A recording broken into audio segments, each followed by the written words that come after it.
Nessa reta final só ficam os heróis, né? A gente sabe que muito cansaço, graças a Deus, eu estou antes dos meus dois grandes amigos que vão finalizar, Dr. Wilson de La Paz e Dr. Ítalo Rachid, porque não é fácil. Encerrar um evento e vir depois de grandes mentes brilhantes como essa, deixa uma dificuldade ainda maior para a gente falar sobre esses temas. A parte mais legal, eu sou ginecologista, como o Carlos já me apresentou, mas hoje eu me defino como um grande entusiasta desse tema. A terapia de reposição hormonal é algo que hoje define muito do que eu sou e muito do que eu faço na minha prática de consultório, no meu dia a dia. E eu tenho tentado cada vez mais trazer à luz dos conhecimentos das minhas pacientes, porque as escolhas das nossas pacientes determinam completamente o resultado de uma terapia de reposição hormonal, mas também dos nossos colegas, através da quebra de uma série de paradigmas que permeiam esse tema. A parte mais interessante, até semana passada todos nós éramos experts em política. Agora que a política acabou, todos nós somos experts em escalação de time de futebol. Todo mundo está aqui preparando, fazendo a sua escalação própria para a Copa do Mundo aí, querendo fazer o papel de Tite. Eu queria que a gente desse uma pausa e virássemos nesses próximos 20 minutos, 15 minutos que me deram aqui, experts no entendimento da importância desse tema. Então, eu queria começar perguntando a vocês, quem é daqui que trabalha com terapia de reposição hormonal? Quem é daqui que não trabalha com terapia de reposição hormonal? Quem é daqui que não vai levantar a mão, independente de qualquer pergunta que eu faça por aqui? Obrigado, muito bom. Então, temos esse cenário. Por que eu faço essa pergunta? Porque nós precisamos entender um pouco da visão global. Se a gente pegar os dados, estão desatualizados, mas o último dado que a gente tem do IBGE é de 2014, estimando que existem, aqui no Brasil, 30 milhões de mulheres na menopausa. No mundo, são estimados, por dados do ano passado da Organização Mundial de Saúde, que nos próximos 7 anos, até 2030, nós temos 1 bilhão de mulheres na menopausa. Então, se você não levantou a mão porque você não trata mulheres na menopausa, fica uma grande oportunidade para que vocês possam enxergar esse oceano azul, igual o nosso globo ali, de possibilidades. Porque essas mulheres, cada vez mais, têm buscado profissionais e não têm encontrado profissionais que queiram tratá-las. A gente vai comentar um pouquinho mais à frente. E qual é o grande problema? Na hora que a paciente recebe esse diagnóstico, ou faz essa avaliação, ou conversou com uma amiga, viu que 12 meses se passaram sem menstruar, ela começa a passar na cabeça dela um filme com muitos questionamentos. Ela não sabe o que é que está acontecendo, ela começa a achar que agora vem as incertezas, será que eu vou poder fazer reposição hormonal? Será que eu devo? A minha amiga disse que eu tenho câncer, eu não tenho câncer, que eu posso desenvolver um câncer se eu fizer terapia. Será que meu marido vai continuar gostando de mim? Será que eu vou continuar mantendo a minha performance mental, física, sexual? Porque grande parte dessas mulheres chegam no meu consultório dizendo exatamente isso. Doutor, a sensação que eu tenho é que meu tempo acabou.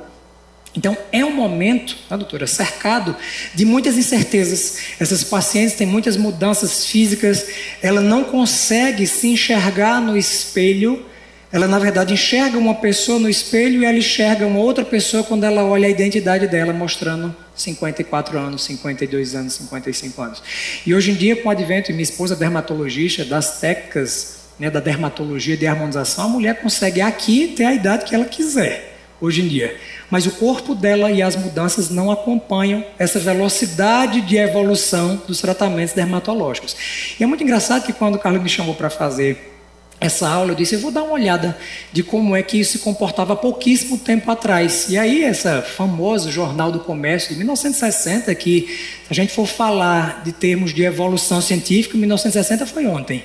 E aí existia essa matéria aqui, o ônibus entrou na casa humilde e foi apanhar a velhinha de 42 anos. Em 1960, uma mulher de 42 anos era imaginada como uma mulher velha. Então, era essa, a velhinha de 42 anos em 1960. Mas a nova velhinha, coroa enxuta, a loba de 40 anos que chega no nosso consultório na transição menopausal, é essa. Essa é a realidade do século XXI, das mulheres de climatério e transição menopausal. Então, essa daqui que não apareceu. Essa. Então, esse é um grande detalhe. Porque se você começar a avaliar em relação às mudanças da expectativa de vida que a gente tem, e por isso as publicações científicas não acompanham necessariamente essa mesma velocidade, e a gente pegar esse slide aqui, ele mostra a expectativa de vida de 1543 a 2019. E se a gente olhar esse gráfico que eu deixei ali com esse símbolo em azul, que é o gráfico da curva de expectativa de vida no Brasil, no começo do século XX, em 1900, 1900 e pouco, a expectativa de vida era menor do que 30 anos de idade. Então, se eu vou falar sobre terapia de reposição hormonal, eu só tenho ciência muito depois disso aqui. Vocês sabem que é em 1968 que Robert Wilson, aquele grande ginecologista americano, começou a levar essa temática para o mundo, né? Falando, ele fez um livro, At Any Age You Can Be Feminine Forever, a qualquer idade você pode ser feminina para sempre. E ele começou naquele livro a levar para os Estados Unidos e para a Europa esse conceito de que, a exemplo do que a gente faz com uma criança que nasce com hipotireoidismo congênito e começa a reposição hormonal tão logo é identificada a ausência, o mesmo deveria ser feito para as mulheres na menopausa. Tão logo identificou-se a ausência do hormônio, começaria-se a reposição. E se a gente olhar, esse dado aqui é do ano passado, de 25 de novembro, eu fui olhar, não tinha saído ainda os dados do IBGE desse ano. Sem considerar a pandemia, a expectativa de vida no Brasil é de 76,8 anos, com as mulheres vivendo quase 2 anos a mais do que os homens. E a gente tem que a idade média, isso é um trabalho brasileiro do Rio de Janeiro, a idade média de ocorrência da menopausa na nossa população foi 51,2 anos. O que é que eu quero dizer com essa informação? É que 1/3 da vida das nossas pacientes, ela passará na pós-menopausa.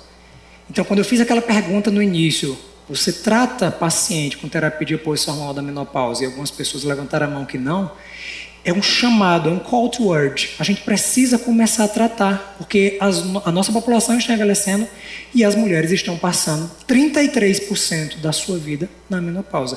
E nós não podemos cercear as nossas pacientes de terem uma menopausa saudável, uma menopausa com qualidade de vida. Isso é uma função e uma obrigação nossa como profissionais da saúde entender mais sobre isso. Porque, infelizmente, o momento mais fértil que a mulher tem, não é nem mais fértil, mas o momento em que a mulher tem mais ovogônias é ali, na 20ª semana, no 6º mês de gestação, quando ela ainda nem nasceu. Dentro da barriga da mãe, ela tem o seu período de maior reserva ovariana de células germinativas primárias. Eu até brinco com meus alunos e digo, se a mulher nascesse com aquela quantidade de folículos que ela tem na 20ª semana, a menopausa dela seria 3 encarnações depois da atual. Porque é exatamente isso. Aqui é um pool folicular muito grande, mas o que acontece é que esse pool folicular ele vai sendo perdido ao longo da vida. Essa mulher que tem ali entre 5 a 7 milhões de ovócitos primários na 20ª semana de gestação, quando ela nasce, ela só tem 1 a 2 milhões, ou seja, o maior período de apoptose dessas ovogônias primárias ainda é intraútero. A menarca entre 4, quando ela chega na menarca, que vai menstruar pela primeira vez, ela tem de 400 a 500 mil folículos e vai sendo perdido 1.000 folículos por mês por alterações autóctones que independem se a mulher é gestante, se ela está gestante, se ela está amamentando, se essa paciente usa pílula anticoncepcional, se essa paciente usa DIU, se essa paciente usa anabolizante, independe. Isso é um processo de perda que é independente das gonotrofinas FSH e LH. Aqui no climatério a mulher vai ter, às vezes, mais seguidores no Instagram do que folículos no ovário, entre 50 e 100 mil. E aí o esgotamento folicular começa a acontecer até que a menopausa, a parada da menstruação, acontece. E isso vai acontecer porque existem mecanismos de feedback. Esse esgotamento folicular vai determinar feedbacks de resposta entre o FSH e o estradiol. E o estradiol, esse grande e potentíssimo hormônio de produção predominantemente ovariana, em 95%, ele deixa de existir. E aí é exatamente isso, quando você tem essa perda da produção, a perda da produção do estradiol, nós vamos ter os mecanismos de feedback. O estradiol deixou de ser produzido aqui de forma rápida, né? Nós temos na célula da teca ovariana sobre a ação do LDL colesterol, a captação do LDL colesterol e a sua conversão por reações de perda de carbono em progestágenos e androgênios que passam para a célula da granulosa, que por ação do FSH ativa a enzima aromatase que converte esses hormônios androgênios em hormônios estrogênios. Quando eu perco essa função de produção de estradiol ovariana, eu levo um mecanismo de feedback que passa a aumentar o meu FSH. E é exatamente esse desequilíbrio, com o estradiol muito baixo, FSH muito alto, que começam os sinais e sintomas das nossas pacientes. A paciente começa a ter essa queda relativa do estradiol, e isso vai determinar alterações vasomotoras. Essa paciente tem uma descarga de norepinefrina, e isso vai alterar o core body temperature, a temperatura basal dessa paciente, como isso responde. Essa paciente tem uma queda concomitante de serotonina, e a gente lembra, a serotonina ela vira melatonina, por isso que as pacientes têm dificuldade de ter um sono de qualidade, têm despertares noturnos com muita frequência. Essas pacientes têm mais depressão, elas têm mais fadiga durante o dia, ela tem mais ansiedade, isso tudo por conta dessas alterações, os calores, os suores noturnos, e isso pode ser revertido pela reposição hormonal. Existe um detalhe muito interessante. Isso aqui eu peguei ontem, fui olhar na internet e existe essa zona termoneutra. Então, essa zona termoneutra que está aqui representada, justifica porque 20% das pacientes receberam a glória do Senhor e não vão ter nenhum sintoma vasomotor na menopausa, e 80% que está ali do outro lado apresentarão fogachos, suores noturnos e todas as alterações vasomotoras que acontecem nesse período. Mas a gente tem o seguinte, que nessas pacientes que começam a ter uma redução dos níveis de estradiol e um aumento progressivo do FSH, existe um estreitamento dessa zona, desse limite em que as mudanças de temperatura são percebidas ou não. Nessa paciente assintomática, como esse range dela é muito grande, mesmo pequenas mudanças ou até grandes mudanças de temperatura não geram sintomas.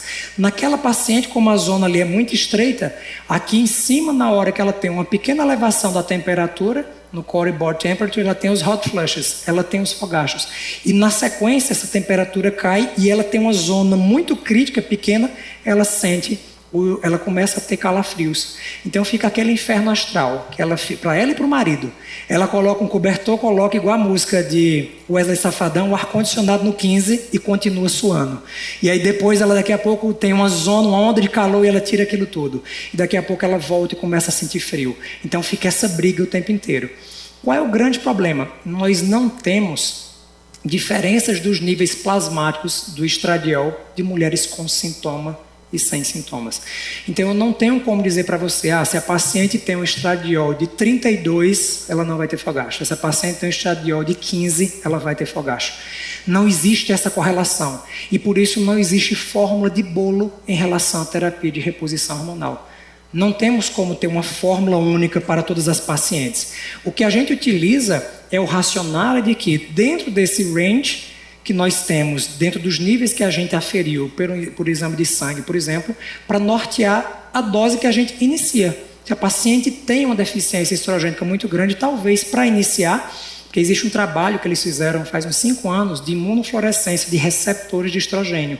E aí eles têm um conceito nos Estados Unidos que é use it or lose it. Se você não usa, a paciente passa um tempo grande sem terapia de reposição hormonal, e isso justifica, por exemplo, a janela de oportunidade dos primeiros 10 anos. Se essa paciente passou um tempo grande sem fazer a reposição hormonal, ela começa a perder esses receptores. Esses receptores deixam de ser recrutados. E aí, quando você introduz a terapia nesses primeiros 10 anos, você consegue estimular novamente esse recrutamento de receptor e a paciente se beneficia da terapia de reposição hormonal. Se você passa de 10 anos, esse recrutamento novo de receptores ele é muito pobre e a gente não tem uma resposta clínica. E para piorar, você tem todas as mudanças adaptativas que o corpo já fez para viver sem hormônio ao longo desse período. O que é que eu quero dizer para vocês? Não dá para a gente utilizar números cabalísticos, a gente precisa enxergar as nossas pacientes além dos números que a gente encontra nos exames laboratoriais.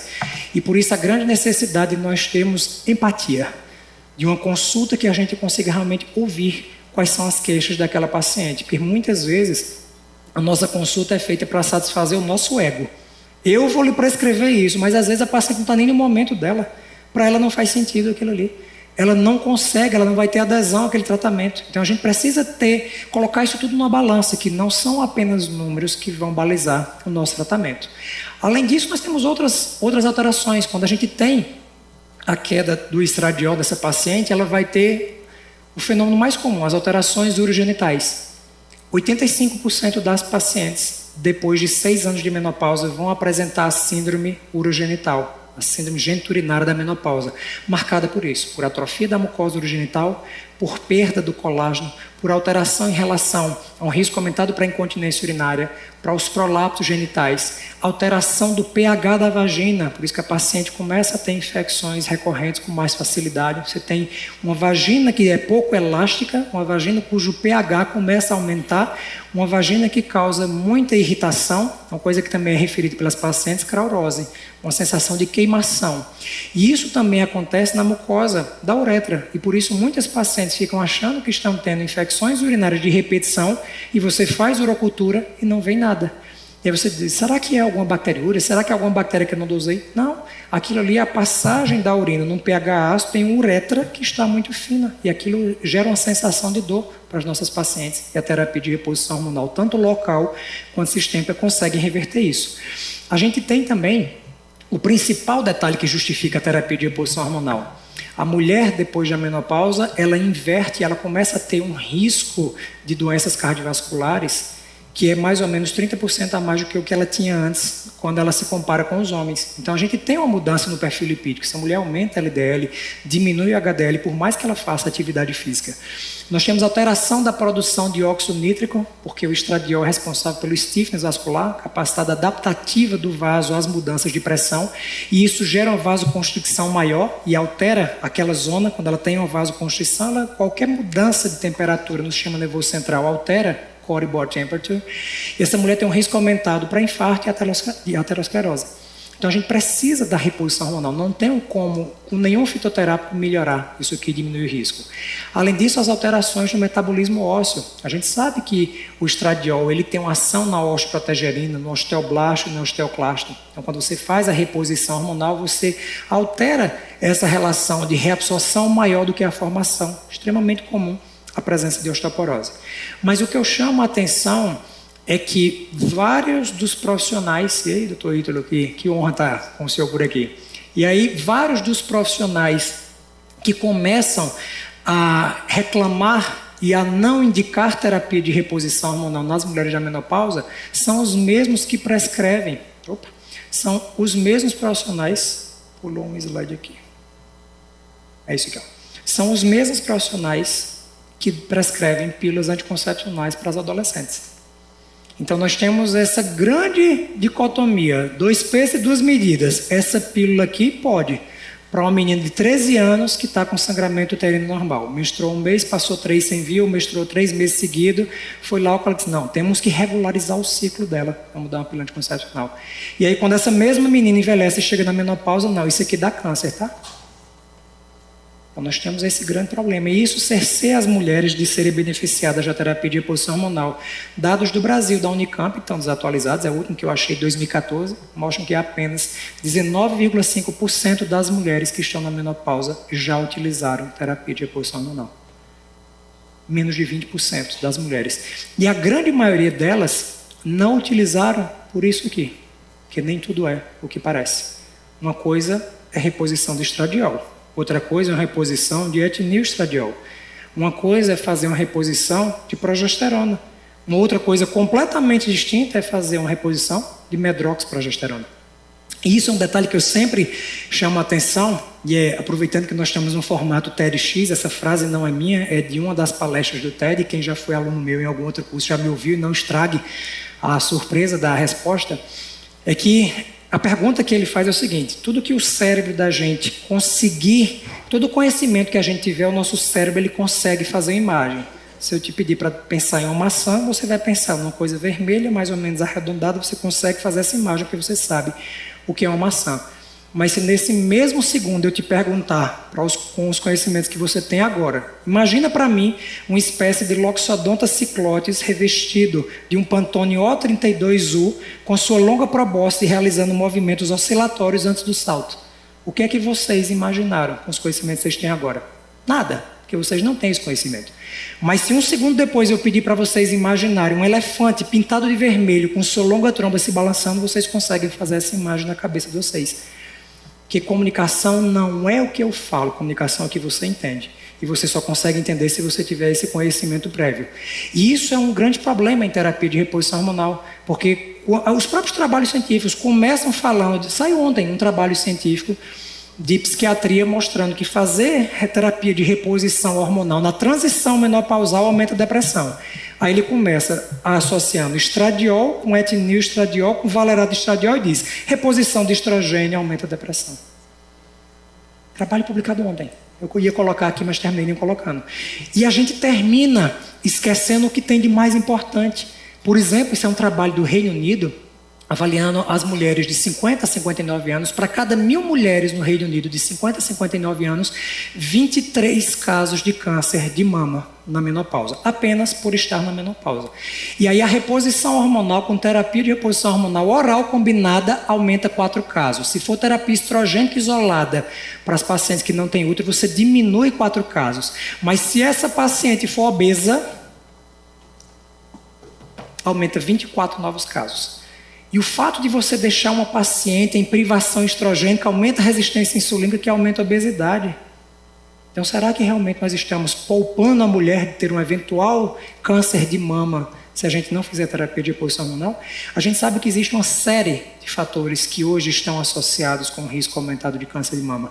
Desde disruptores endócrinos que podem ter sido liberados na vida intrauterina, quando essa mulher estava na barriga da mãe dela, ou até na barriga da avó dela. Vou mostrar daqui a pouquinho na aula de SOP o efeito transgeracional que a gente tem. O tipo de alimentação que ela tem, se ela consome álcool, se ela tem desbiose intestinal, estresse, tabagismo. E para finalizar, porque o tempo é curto, eu queria deixar para vocês isso. Isso aqui eu vi no Dr. Ítalo, acho que esse slide aqui era da longevidade, esse trabalho, essa foto.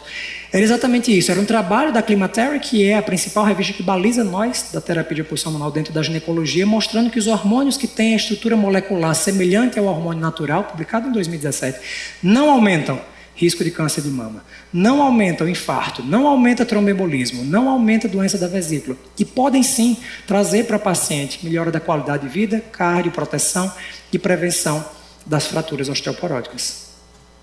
E o mais interessante, para a gente finalizar, eu queria deixar para vocês esse conhecimento. Quem sabe, quem já me acompanha nos outros cursos que eu ministro, eu sou um apaixonado por microbiota intestinal, eu amo estudar isso, e eu acho que isso faz todo sentido para quem faz terapia de reposição hormonal, entender o estroboloma, aquele agregado de genes que desconjuga os hormônios estrogênicos.